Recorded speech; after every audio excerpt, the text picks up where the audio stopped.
Ô Seigneur, ta bonté nous entoure, comme un doux fleuve, elle nous inonde. Quand nos cœurs se perdent dans l'ombre, ta lumière éclaire notre monde. Bonjour.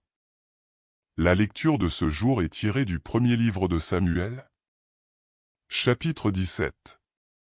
Les versets 32 à 33. Et chapitre 37.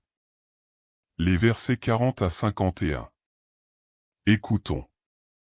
En ces jours-là, le Philistin Goliath venait tous les jours défier l'armée d'Israël. David dit à Saül: que personne ne perde courage à cause de ce Philistin. Moi, ton serviteur, j'irai me battre avec lui. Saül répondit à David: tu ne peux pas marcher contre ce Philistin pour lutter avec lui. Car tu n'es qu'un enfant, et lui, c'est un homme de guerre depuis sa jeunesse. David insista: le Seigneur, qui m'a délivré des griffes du lion et de l'ours, me délivrera des mains de ce Philistin. Alors Saül lui dit: va, et que le Seigneur soit avec toi. David prit en main son bâton, il se choisit dans le torrent 5 cailloux bien lisses, et les mit dans son sac de berger, dans une poche. Puis, la fronde à la main, il s'avança vers le Philistin. Le Philistin se mit en marche, précédé de son porte-bouclier, approcha de David. Lorsqu'il le vit, il le regarda avec mépris. Car c'était un jeune garçon, il était roux et de belle apparence. Le Philistin lui dit: suis-je donc un chien, pour que tu viennes contre moi avec un bâton? Puis il le maudit en invoquant ses dieux. Il dit à David: viens vers moi, que je te donne en pâture aux oiseaux du ciel et aux bêtes sauvages. David lui répondit: tu viens contre moi avec épée, lance et javelot. Mais moi, je viens contre toi avec le nom du Seigneur des armées, le Dieu des troupes d'Israël que tu as défié. Aujourd'hui le Seigneur va te livrer entre mes mains. Je vais t'abattre, te trancher la tête, donner aujourd'hui même les cadavres de l'armée philistine aux oiseaux du ciel et aux bêtes de la terre. Toute la terre saura qu'il y a un Dieu pour Israël. Et tous ces gens rassemblés sauront que le Seigneur ne donne la victoire ni par l'épée ni par la lance, mais que le Seigneur est maître du combat, et qu'il vous livre entre nos mains. Goliath s'était dressé, s'était mis en marche et s'approchait à la rencontre de David. Celui-ci s'élança et courut vers les lignes des ennemis à la rencontre du Philistin. Il plongea la main dans son sac, et en retira un caillou qu'il lança avec sa fronde. Il atteignit le Philistin au front, le caillou s'y enfonça, et Goliath tomba face contre terre. Ainsi David triompha du Philistin avec une fronde et un caillou. Quand il frappa le Philistin et le mit à mort, il n'avait pas d'épée à la main.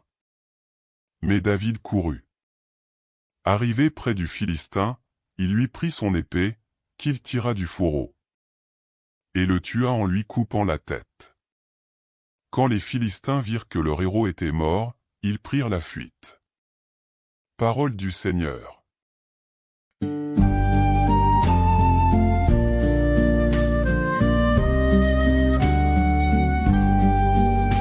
Béni soit le Seigneur mon rocher, béni soit le Seigneur mon rocher. Béni soit le Seigneur mon rocher, il exerce mes mains pour le combat, il m'entraîne à la bataille. Béni soit le Seigneur mon rocher. Il est mon allié, ma forteresse, ma citadelle, celui qui me libère. Il est le bouclier qui m'abrite, il me donne pouvoir sur mon peuple. Béni soit le Seigneur mon rocher. Pour toi je chanterai un chant nouveau, pour toi je jouerai sur la harpe à 10 cordes, pour toi qui donnes au roi la victoire et sauve de l'épée meurtrière David, ton serviteur, béni soit le Seigneur mon rocher.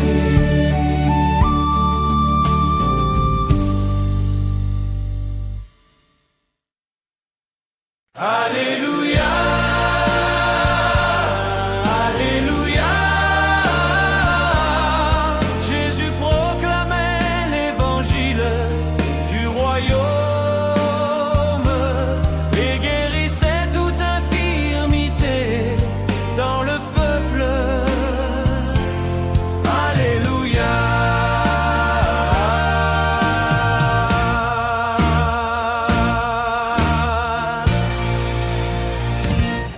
L'évangile de Jésus-Christ de ce jour est selon saint Marc. Chapitre 3.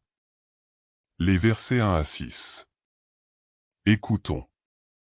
En ce temps-là, Jésus entra dans une synagogue. Il y avait là un homme dont la main était atrophiée.